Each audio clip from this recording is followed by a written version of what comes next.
السلام عليكم ورحمة الله. إن الحمد لله والصلاة والسلام على رسول الله أما بعد. মুজাহিদে আজম আল্লামা শামসুল হক ফরিদপুরি সদর সাহেব রহমাতুল্লাহ আলাইহির চিন্তাধারা বাস্তবায়ন করার লক্ষ্যে কোটালীপাড়ায় আয়োজিত মত বিনিময় সভার সম্মানিত সভাপতি ও প্রধান অতিথি এবং এখানে উপস্থিত আছেন বাংলাদেশ খাদুমুল ইসলাম জামাত এবং বাংলাদেশ খাদুমুল ইসলাম ছাত্র শাখার কেন্দ্রীয় নেতৃবৃন্দ ও আমার সামনে উপস্থিত আছেন বাংলাদেশ খাদুমুল ইসলাম ছাত্র শাখার কর্মীবৃন্দ, সকলকে আমার আন্তরিক মোবারকবাদ জানিয়ে শুরু করছি আজকের আমার আলোচনা। মুজাহিদে আজম আল্লামা শামসুল হক ফরিদপুরি সদর সাহেব রহমাতুল্লাহ আলাইহির যে আজ মত বিনিময় সভার অনুষ্ঠান করা হয়েছে, এখানে অনুষ্ঠানের মূল উদ্দেশ্য হলো মুজাহিদে আজম আল্লামা শামসুল হক ফরিদপুরি সদর সাহেব রহমাতুল্লাহ আলাইহির যে চিন্তা, যে চেতনা ছিল, সেটাকে বাস্তবায়ন করার লক্ষ্যে এখানে অনুষ্ঠান করা হয়েছে। তো মুজাহিদে আজম আল্লামা শামসুল হক ফরিদপুরি সদর সাহেব রহমাতুল্লাহ আলাইহির জীবনে ছিল তিনটা দিক: তালিমের একটা দিক, তাবলীগের একটা দিক এবং তাকলিফের একটা দিক। মুজাহিদে আজম আল্লামা শামসুল হক ফরিদপুরি সদর সাহেব রহমাতুল্লাহ আলাইহি তালিমের বিষয় যেরকম মেহনত মুজাহাদা করে নিজের পরিপূর্ণ কামিলিয়াত অর্জন করে হিন্দুস্তান দেওবান থেকে বাংলাদেশে এসে তার তালিমের যেটুকু তিনি শিখেছেন তাই বাংলাদেশের মধ্যে বাস্তবায়ন করার জন্য তিনি বাংলাদেশের আনাচে কানাচে প্রতিটা স্থানে গিয়ে গিয়ে তালিমের কাজ চালু করেছেন, যার দ্বারা বাংলাদেশের মধ্যে কয়েকটি উল্লেখযোগ্য প্রতিষ্ঠান তিনি প্রতিষ্ঠা করেছেন, যেরকম লালবাগ, ফরিদাবাদ, গহরডাঙ্গা মাদ্রাসা সহ আরো বাংলাদেশের মধ্যে অনেক প্রতিষ্ঠান তিনি প্রতিষ্ঠা করেছেন। এমনকি যিনি জেলার মধ্যে প্রতিষ্ঠার কাজ করেন নাই, বরং তিনি কোন স্থানে গিয়েছিলেন এমন স্থানও যার বরকতে একটি প্রতিষ্ঠান প্রতিষ্ঠিত হয়ে গিয়েছে। তো মুজাহিদে আজম আল্লামা শামসুল হক ফরিদপুরি সদর সাহেব রহমাতুল্লাহ আলাইহির তালিমের দিক গেল। আর একটা দিক তাবলীগের দিক।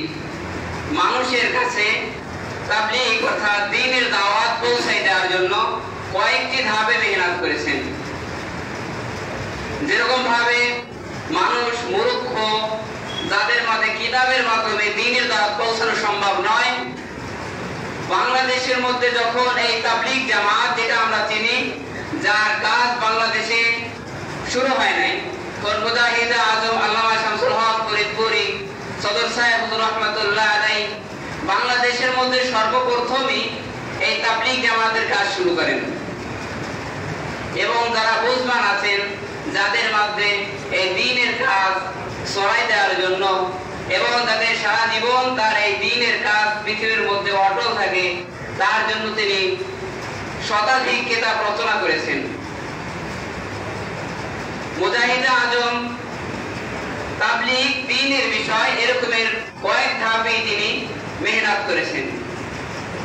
আর একটা ধাপ হলো তাকলিফ, অর্থাৎ আল্লাহর জমিনে আল্লাহর দ্বীন বাস্তবায়ন করা। তো কোরআন এবং হাদিসের আলোকে বাংলাদেশকে সাজানোর জন্য মুজাহিদে আজম আল্লামা শামসুল হক ফরিদপুরি তিনি 1940 খ্রিস্টাব্দে একটি সংগঠন প্রতিষ্ঠা করেন, যার উদ্দেশ্য ছিল কোরআন এবং হাদিসের আলোকে পৃথিবীকে আলোকিত করা এবং বাংলাদেশ পৃথিবী থেকে অন্যায়, অত্যাচার, জুলুম, ব্যভিচার দূর করার জন্য মুজাহিদে আজম আল্লামা শামসুল হক ফরিদপুরি একটি সংগঠন প্রতিষ্ঠা করেন। তার উদ্দেশ্য ছিল দুই বাক্যের মধ্যে শুরু হয়, যেটার নাম হলো, যেটা দুই বাক্যের মধ্যে বলা হয় আমর আলী যেটা হলো সৎ কাজের আদেশ এবং অসৎ কাজের নিষেধ, যার উদ্দেশ্য এই দুই বাক্যের মধ্যেই সম্পূর্ণ স্পষ্ট হয়ে যায়। তো প্রিয় ভাইরা, বাংলাদেশ খাদিমুল ইসলাম জামাতকে উৎফুল্ল করে বাংলাদেশের মধ্যে যাতে ভালো কাজ করতে পারে এবং যে ছাত্র সমাজ আছে তাদের তো খাদিমুল ইসলাম জামাতের যে কাজ সেটা করা সব সময় মাঠে ময়দানে থাকা সম্ভব নয়। তার জন্য একটি মুরাব্বিরা পরবর্তীতে সিদ্ধান্ত নিয়ে খাদিমুল ইসলাম জামাতের একটি অঙ্গ সংগঠন করেন, যেটা 1981 সালে যার কাজ শুরু হয়। তো বাংলাদেশ খাদিমুল ইসলাম জামাতের কাজ এবং বাংলাদেশ খাদিমুল ইসলাম ছাত্র শাখার কাজ হুবহু একরকম হলেও কিছু বিষয় আলাদা।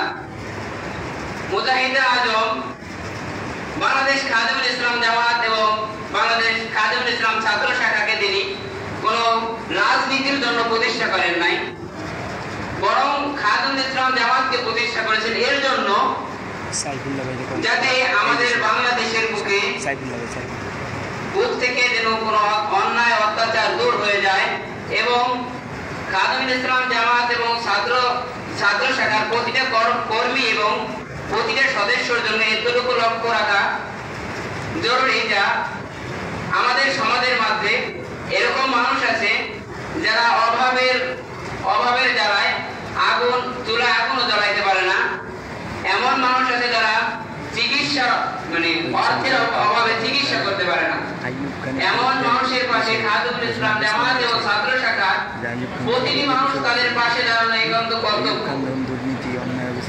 এমন ছাত্র ভাই খাদিমুল ইসলাম জামাতের অন্তর্ভুক্ত নয়, কিন্তু আমাদের পাশে বা অন্য মাদ্রাসায় যে সমস্ত ছাত্র ভাইরা অর্থের অভাবে পড়াশোনা করতে পারে না, বরং তাদের পড়াশোনার জন্য যথেষ্ট পরিমাণ আগ্রহ আছে, সেই সমস্ত ছাত্র ভাইদের পাশে যে দাঁড়ায় তাদের পড়াশোনার জন্য আমাদের আর্থিক সহযোগিতা প্রয়োজন, পরামর্শ প্রয়োজন।